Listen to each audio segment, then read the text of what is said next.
นี้พี่ต๊อดมาเที่ยวไหนถ่ายรูปนะ ถ้าไม่ถ่ายรูปเขาไม่ให้ขึ้นลงมาวันนี้พี่ต๊อดพามาเที่ยวเรือครับพี่ต๊อดค่อยๆเดินช้าโอ้ ๆต๊อดอยู่บนเรือ ต๊อดอยู่บนเรือ เรืออะไรครับ เรือซิมิลัน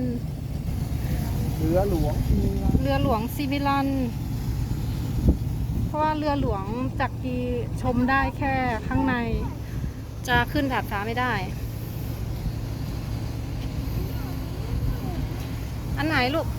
มีเรือจับด้วยเนี่ย ไหนเรืออะไรนะครับ มีเรือที่จับด้วย อ๋อมีเรือจับเรือขุดน้ำมันหรือเปล่า เรือขุดน้ำมันหรือเปล่า เรือขุดน้ำมันมาเดินรอบเรือกันมา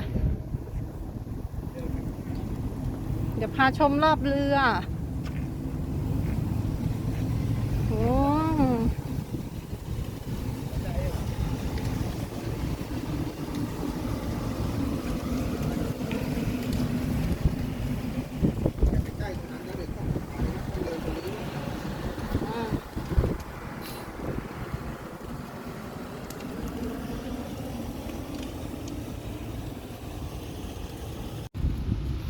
โซ่เบิ่มเลย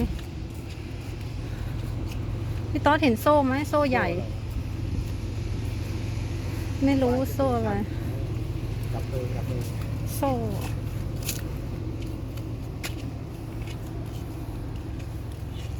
พี่ต๊อดนั่นก็เรือใช่ไหมก็เรือปะ โน่นก็เรือหนู ก็เรือ โน่นก็เรือครับ ไม่ตัวเล็กก็มีอะไรอ่ะ อะไรอะลูกใช่ไซเลนเฮดไหม ใช่ ไม่ใช่ ไม่ใช่ อืมเขาเรียกอะไรครับ เขาเรียกอะไรครับ เขาเรียกว่าอะไรลูก หนัง อ๋อจะขึ้นข้างบนได้ไหมเนี่ยโหแต่ชันมากเลยอะไปขึ้นไปข้างบนนะ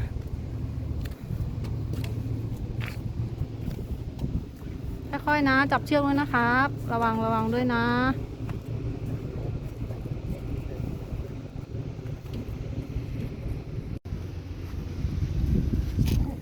เราขึ้นมาบนดาดฟ้าโหก็ยังมีให้ขึ้นต่อไปอีกเนี่ย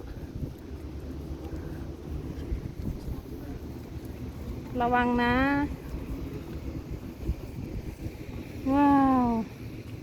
อย่าหาแล้วให้พ่อจับไว้เดี๋ยวตก ไม่ขึ้นนะไม่ขึ้นไปเราขึ้นแค่นี้แหละกลัวแม่ก็กลัวแต่สวยมากเลย โอ้แล้วถ้ามันเกิดขึ้นโยน เนาะใช่โอ้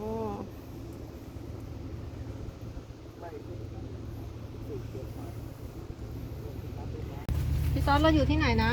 แล้วอยู่ที่เรือ เราอยู่ที่เรือครับ ตรงนั้นก็มีเรือด้วย ใช่ตรงนั้นก็มีเรือจักรีนะหรือเบ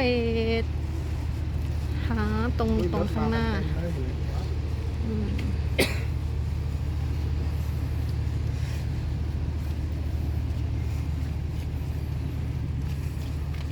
ตรงนี้สมอหรือเปล่า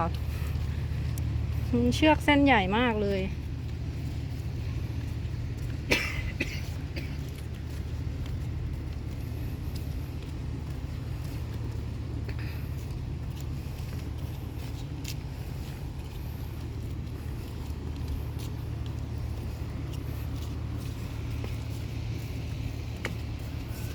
ไม่มีอะไรเลย นี่ไงที่เขาทิ้งสมอใช่ อันนั้นน่าจะเป็นเชือกแขวนเรือหรือเปล่า เชือกแขวนเรือ เรือไอ้นั้นอ่ะ เชือกที่ไว้แขวนกับเกี่ยวกับไอ้นั้นอ่ะ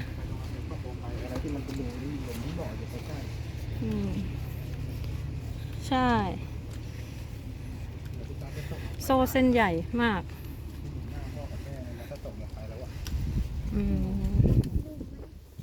น้องเห็นหลุมไหม ห้ามไปใกล้